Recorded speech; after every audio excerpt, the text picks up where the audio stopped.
जज्बाती और दिलचस्प है। मैंने इसे ड्रामाई अंदाज, बेहतर मकालमों और दुरुस्त अमला के साथ तरतीब दे दिया है ताकि ये यूट्यूब ड्रामा के लिए ज़्यादा मुअस्सर लगे। ड्रामा जादुई कलम कस्त तहरीर व तहकीक। साजिद महमूद परवीन को शदीद प्यास लगी। उसने पानी पिलाने के लिए पड़ोसन की बेटी को आवाज़ दी, मगर वो घर में मौजूद ना थी। आखिरकार इसने अल्लाह अल्लाह करते हुए खुद ही पानी के घड़े तक पहुंचने की कोशिश की। हर कदम आस के लिए किसी आजमाइश से कम न था। जैसे ही वह घड़े के करीब पहुंची, अचानक उसकी आंखों के आगे अंधेरा छा गया, सर चक्कर आया और वह जमीन पर गिर बेहोश हो गई। काफी देर बाद दरवाजा खुला और उसके बेटे स्कीना घर आई। इसने अपनी माँ को जमीन पर बेहोश पड़ा देखा तो घबरा गई। अम्मी अम्मी आंखें खोलें, क्या हुआ आपको? वो फौरन पानी ले आई और अपनी माँ के चेहरे पर छेंटे मारने लगी। कुछ लम्हों बाद परवीन ने आहिस्ता आहिस्ता आंखें खोले। अम्मी जान, आपको क्या हुआ था? बेटा, मुझे बहुत प्यास लगी थी। मैंने पड़ोसियों को आवाज़ दी, मगर कोई घर में ना था। मैं खुद पानी लेने उठी, मगर कमज़ोरी के बाद सर चकरा गया और मैं गिर पड़ी। इसके बाद मुझे कुछ याद नहीं। स्कीना की आंखों में आंसू आ गए। अम्मी जान, आज के बाद मैं आपकी चारपाई के नीचे हमेशा पानी का जग रख दिया करूंगी ताकि आपको उठने की ज़रूरत ना पड़े। अगर आप कहें तो कुछ खाने पीने की चीज़ें भी साथ रख दिया करूंगी।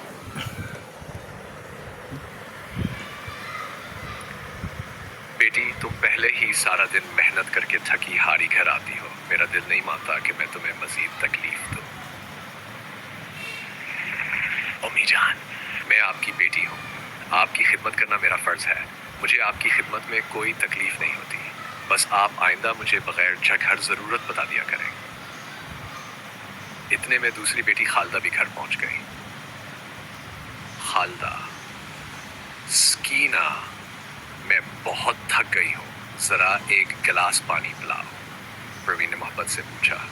बेटा, आज इतनी देर क्यों हो गई? अम्मी जान, मेरी मालिकन बहुत सख्त है। काम बहुत ज़्यादा लेती है, मगर तनख्वाह बहुत कम देती है। ये काम अब मेरे बस की बात नहीं रहा। परवीन ने बेटी को दिलासा देते हुए कहा। परवीन, फिक्र ना करो बेटा, ये मुश्किल वक्त भी गुजर जाएगा। अल्लाह ने चाहा तो जल्द कोई अच्छा रिश्ता आएगा। फिर तुम्हें उन घरों में काम नहीं करना पड़ेगा। अचानक परवीन की नजरें दरवाजे पर जम गई। अभी तक शाहज़ैब घर नहीं आया। मेरा दिल बहुत घबरा रहा है। इस वक्त तक तो वो हमेशा आ जाता है। अम्मी जान, आप परेशान ना हो।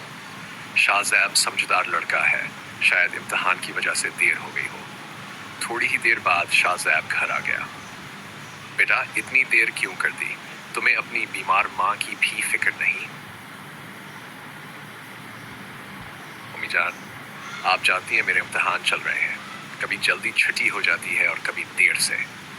आप फिक्र ना किया करें, मैं पेपर ख़त्म होते ही सीधा घर आ जाता हूँ।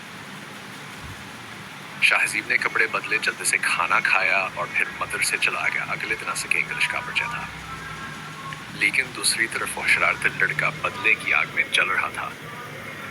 वह अपने दोस्तों के साथ स्कूल के बाहर शाहज़ीब का इंतज़ार कर रहा था। जैसे ही शाहज़ीब स्कूल से बाहर निकला, 4 लड़कों ने इसे घेर लिया। एक ने इसका बीक छीन लिया, दूसरे ने इसके भी साखी दूर फेंक दी, जबकि तीसरे ने इसे जोर से ढलान की तरफ धक्का दे दिया। शाहज़ीब लड़कता हुआ नीचे गिरा और एक बड़े पत्थर से इसका सर बड़ी तरह टकरा गया। इसके सर से खून बहने लगा। इसी दौरान चौथे लड़के ने इसका बीक खोला और उसकी सारी किताबें इसके ऊपर फेंक दी। वह तंज़ीह अंदाज में बोला, शरारती लड़का, इस बार तो सिर्फ ढलान से गिराया है। अगली बार अगर मेरी शिकायत मैडम से की तो तेरी टांग भी तोड़ दूंगा। इतने में करीब से लोगों की आवाज़ें सुनाई दें। अरे, कोई जख्मी हो गया है, जल्दी आओ। लोगों की आवाज़ें सुनते ही चारों लड़के खौफजदा होकर वहां से भाग निकले, जबकि शाहज़ैब खून में लथपथ बेहोश पड़ा था। अगस्त नंबर हफ्ते। अगले हफ्ते ड्रामा जादुई कलम दोबारा टेलीकास्ट। तहरीर और तहकीक ساجد محمود چینل کو لائک، سبسکرائب اور بیل آئیکن ضرور دبائیں تاکہ ہماری ہر نئی کہانی سب سے پہلے آپ تک پہنچ سکے۔ اگر آپ چاہیں تو میں قسط نمبر 3 بھی اسی ڈرامائی اور ٹی وی